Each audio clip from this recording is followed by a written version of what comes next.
Hi, Year 10. Welcome to week 6.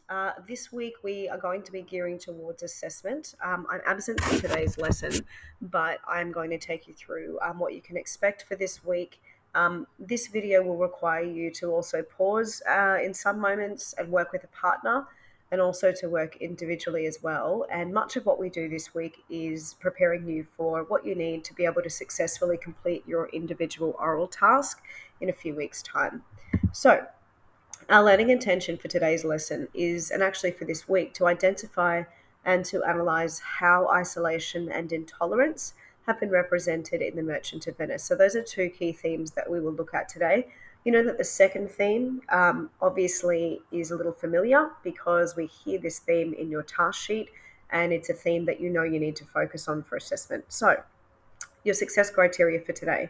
You need to be able to recall the four types of intolerance that we will go through this lesson. You also need to be able to identify moments that represent isolation and also intolerance in the Merchant of Venice. So today we're also going to look at isolation, which is also a key theme.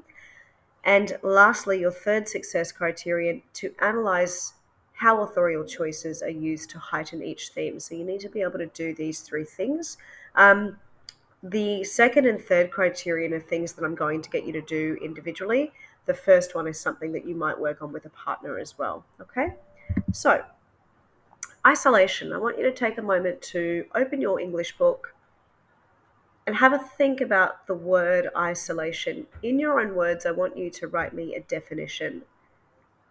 What is meant by the term isolation? And you can pause this video if you like before you continue. So, writing me a definition for the word isolation.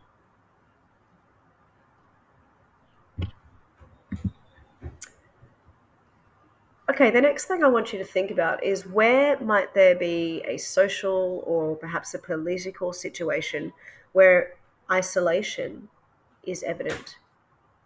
So, can you think of a social or a political situation where isolation might be evident? It can be to do with the Merchant of Venice, but also it can be to do with political or social situations in life in general. So, you can pause this video about a minute to think about that, and I want you to write your answer or brainstorm a list in your book.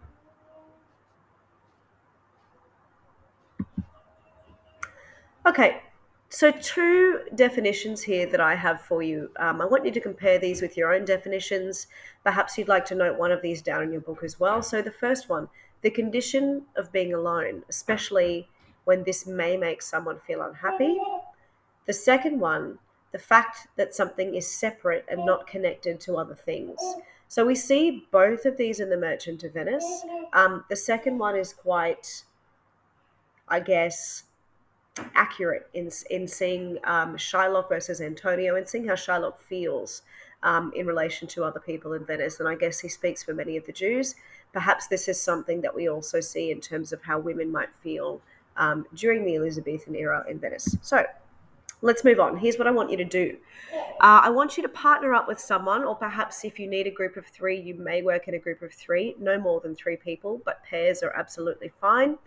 Where, as a pair, can you find two examples of isolation in the Merchant of Venice? So I want you to find two key examples of isolation based on the definitions that I just showed you. Once you've done that, find two quotes that you think represent or reflect the theme of isolation. Question 3, what authorial choices have been used? Sorry, that's an error on my behalf. Instead of users, it should say used to highlight isolation in your example. So where in your examples that you've chosen, you might choose two quotes as well for question 2, obviously. What authorial choices can you see in those quotes, in those examples, and how do they really help to emphasize that theme of isolation? So if you find a metaphor, how does that metaphor emphasize, heighten, make it clearer for the audience how there's isolation here in this particular monologue or this particular scene? Okay. Question 4, what's their intended effect? So why has Shakespeare used this metaphor, or why has he used this pause, caesura, for example? That's something that comes straight from your literary devices booklet.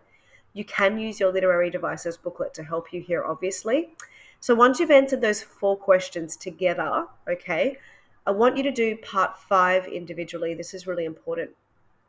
So individually, I want you to construct, each one of you separately, 5 key bullet points based on your answers to those first 4 questions. Your bullet points should be like a lengthy sentence, not a paragraph per bullet point. So about a sentence that should answer the questions above, okay? Once you've had a discussion, once you've brainstormed your ideas, I want you to summarize your key points in 5 bullet points only. And then each one of you, once you've done that individually, question 5, putting together your bullet points, I want you to spend 2 minutes, each one of you, maximum 2 minutes, delivering these points to your partner or partners. Okay? Now, this is practice for your assessment task. There really is no point in writing a paragraph for yourself right now because you're setting yourself up for failure. You cannot bring a paragraph in with you. You need to practice using just key points and be able to elaborate on that. Remember, we're trying to minimize saying too much, saying like too much. So try and speak slowly, think carefully about what you want to say. So we've got about 10 to 15 minutes to do the first part of this in pairs or groups of 3, questions 1 to 4. And then I want you to spend a couple of minutes individually doing question 5. And then you'll spend 2 minutes each delivering your points to your partner. Okay? You can pause this video now. Okay, team. Now that you've done that, I just want to show you an example of an introduction. This has come from one of my previous students' oral presentations. And I've actually just scribed it, so written down word for word exactly what she said in her introduction. Okay. She was a year group, well, she was part of a year group where they had to analyze isolation and not intolerance. So I just want you to listen to the sort of language that she's used. Obviously, I've written it down in sentence paragraph format, but she obviously spoke it in a way that was kind of a discussion. Okay. So she says, the Merchant of Venice is riddled with characters who feel a deep sense of isolation. The characters clash on a variety of levels as they come from different backgrounds and life situations and also have different points of view. The most potent isolation is caused by religious estrangement. Shylock is isolated because he's Jewish. His religious beliefs and cultural values remain fundamentally at odds with those of his fellow Venetians. Antonio is isolated by his relationship with Bassanio.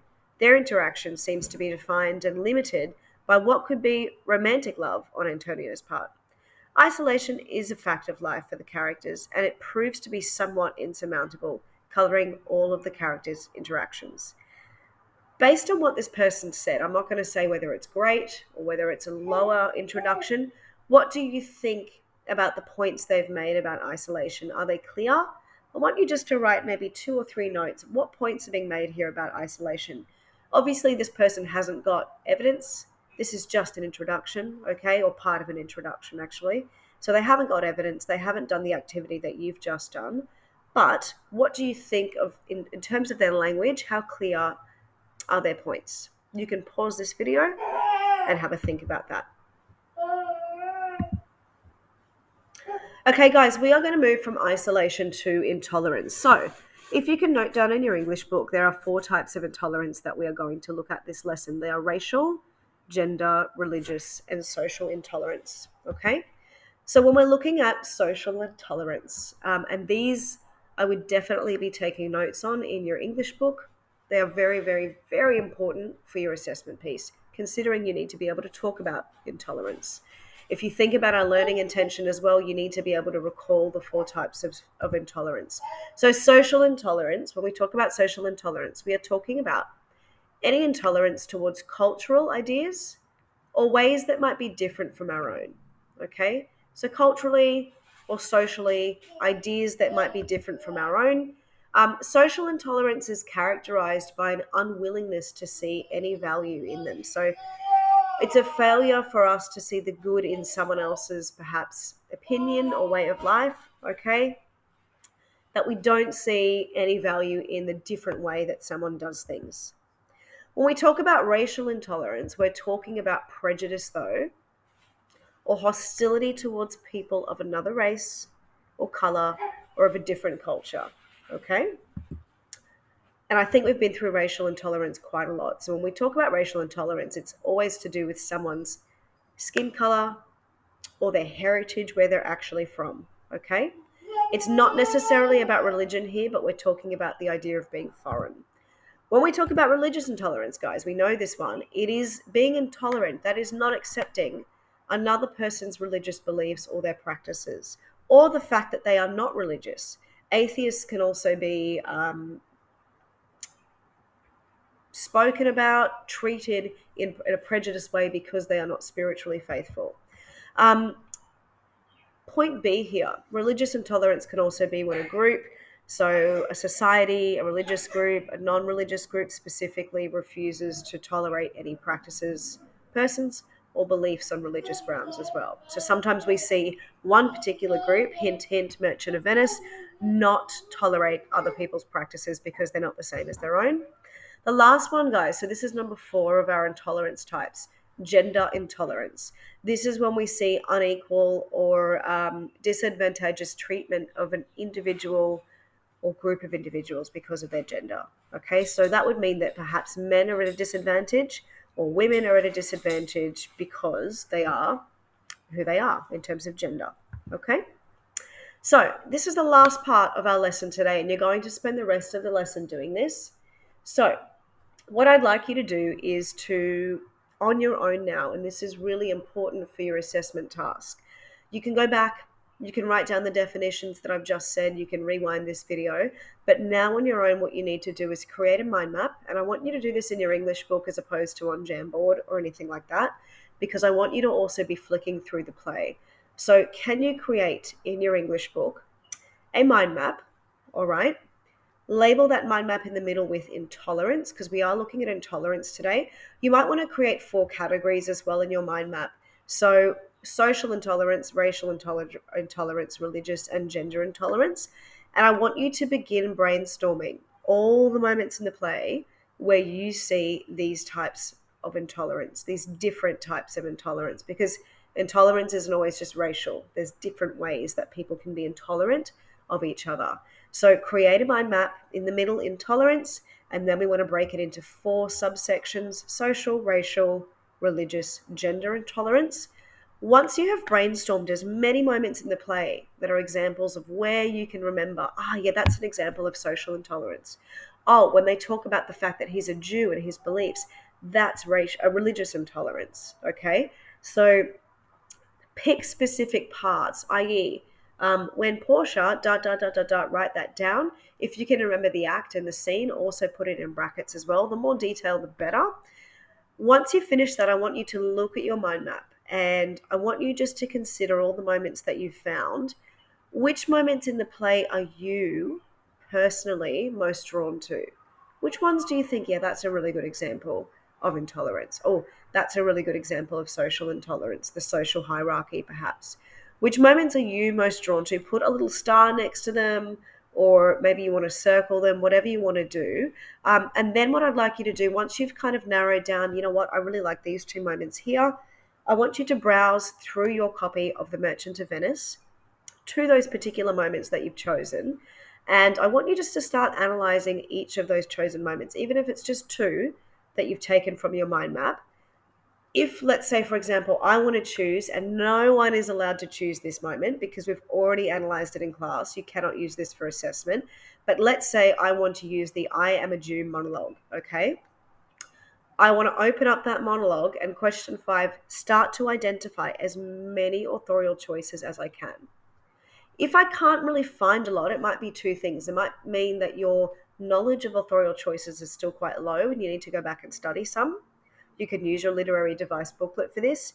Or it might mean that there's not that many in the particular page or pages that you've chosen. So, identifying as many authorial choices as you can. Then in your book, I want you to brainstorm to yourself and explain, well, why has Shakespeare used each of these? What's their intended effect? So if I say, okay, that first line, there's a metaphor here, and then line 2, there's juxtaposition, and then line 3 here, there's epithet, then line 4, there's metaphor. I want you to actually say for each one, what's their intended effect? For brainstorming, I've written in your book, but if you want to do it in a Google Doc, in a table or something like that, that's completely fine as well. Okay. What we're doing here, year 10, is we're starting to brainstorm and narrow down which particular scenes or moments in the play might you be drawn to and might you select as your extract for your assessment piece. Okay. So this is what you're going to work on for the rest of the lesson. I'm not available during this lesson to answer any questions, but if you have a question, feel free to email me and I'll get back to you as soon as I can. Okay. So let's get into intolerance, and I'll be chatting with you about your answers to this next lesson. Thanks, Year 10.